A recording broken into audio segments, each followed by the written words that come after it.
আসলাম আবার একটি ব্যতিক্রম ভিডিও নিয়ে আয়শা আপুর সাথে কিছু কথা বলতে। আয়শা আপু, জি ভাইয়া, কেমন আছেন? আছি আলহামদুলিল্লাহ। আপনি কেমন আছেন? আলহামদুলিল্লাহ। আপনি তো পুরো গ্রামের মেয়ে হয়ে গেছেন। জি ভাই, আমি তো গ্রামের মেয়ে। রাজশাহীতে এসে পুরা কাজে ব্যস্ত। এদিকে আসেন, আপনার সাথে একটু কথা বলি। তো এই লাউ ক্ষেত কার আপনাদের? হ্যাঁ। ও আচ্ছা আচ্ছা।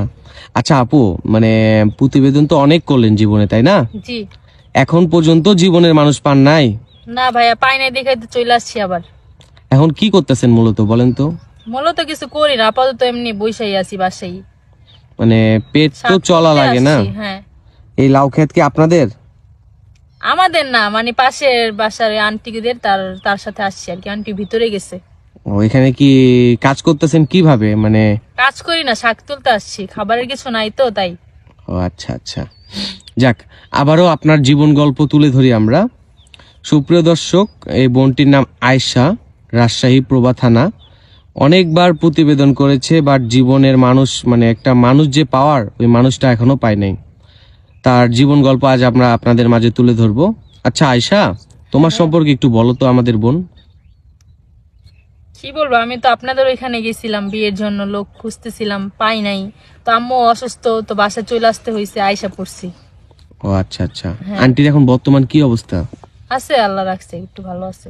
ও, তো পরিবারের মানে সব দিক দিয়ে আর কি নাজেহাল অবস্থা, তাই তো? হ্যাঁ। আচ্ছা, ভিডিও তো অনেক করলেন, আপনার তো মিলিয়ন মিলিয়ন ভিউ হইছে, আপনার কি এখনো একটা মনের মানুষ পান নাই? না ভাইয়া, পাইলে কি আর বাসায় চলে আসতাম বলেন? কি যে বলেন। যাক, সংক্ষেপে আপনাকে কিছু প্রশ্ন করব। সবাই আপনার সম্পর্কে কম বেশি সবাই জানে, তাও আমরা নতুন ভাবে উপস্থাপনা করি। আপনার পরিবারে কে কে আছে? একটা বোন আছে, আমি আর আমার মা। একটা বোন, আপনি আর আপনার মা। জি। আপনার পরিবারটা ঠিক চলে কিভাবে বলেন তো? আম্মু বাসা বাড়ির কাজ করে, আর আমি টেলারের কাজ জানি। টেলারের কাজ করতাম আগে, এখন আমি কিছু করি না, চলতে কষ্ট হয় অনেক। তারপরে কি করবে, এখন তো আল্লাহ পেট দিছে, খাইতে তো হবেই। ও আচ্ছা আচ্ছা। আপনার ভিডিও তো ভালো রেসপন্স আমরা পাইছি, অনেক মানুষও তো আপনার সাথে কথা বলছে। কেউ কি বাজে কোনো প্রস্তাব দেয়? না, বাজে প্রস্তাব দেয় না, বলে যে 2-1 দিন পর জানাইতেছি, একটু পরে জানাইতেছি বলে, সময় নাই, কিন্তু কিছু বলে না। সুপ্রিয় দর্শক, আপনাদের উদ্দেশ্যে আমি একটা কথা বলি, কাউকে মিথ্যা আশা দিবেন না। এই বোনটি একটা বিয়ের জন্য আসছে, একটা জীবন সঙ্গীর জন্য আসছে। সে একটা সারা জীবন জীবন সঙ্গী চায়।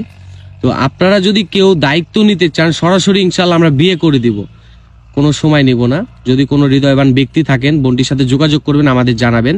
আচ্ছা বোন, আপনার বর্তমান বয়স কত যেন বললেন? 25 চলতেছে। 25 চলতেছে। আপনার পার্সোনাল ফোন নাই বোন? না ভাইয়া, ফোন নাই। ফোন থাকবেও বা কিভাবে, যে অবস্থা দেখতেছি আপনার। ফোন থাকবে কি? যাক, ইনশাল্লাহ আমরা যোগাযোগ করে দিব কোনো ভাইয়ের সাথে। আমাদের ব্যর্থতা না আপনার কপাল খারাপ, আমরা নিজেও বুঝতেছি না। আপনাকে যদি কোনো প্রবাসী ভাই বলে, আয়শা আমি তোমাকে নিয়ে যাব, সেক্ষেত্রে আপনি কি বলবেন? যাব, উনি যদি বিয়ে করে আমাকে যেখানে নিয়ে যাবে, আমি সেখানে থাকবো। যাক, সুপ্রিয় দর্শক, এই বোনটির আমি বারবার বলেছিলাম, বোনটির পার্সোনাল কোনো ফোন নাই। যদি কোনো হৃদয়বান ব্যক্তি ওনার সাথে যোগাযোগ করতে চান, সেক্ষেত্রে আমাদের জানাবেন, ইনশাল্লাহ আমরা যোগাযোগ করিয়ে দিব।